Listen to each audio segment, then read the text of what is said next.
tên của chặt kia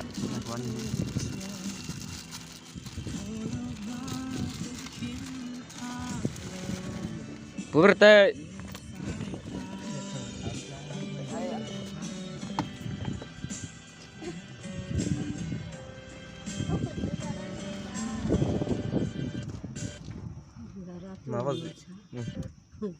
nó xin mà chịu mỏ nó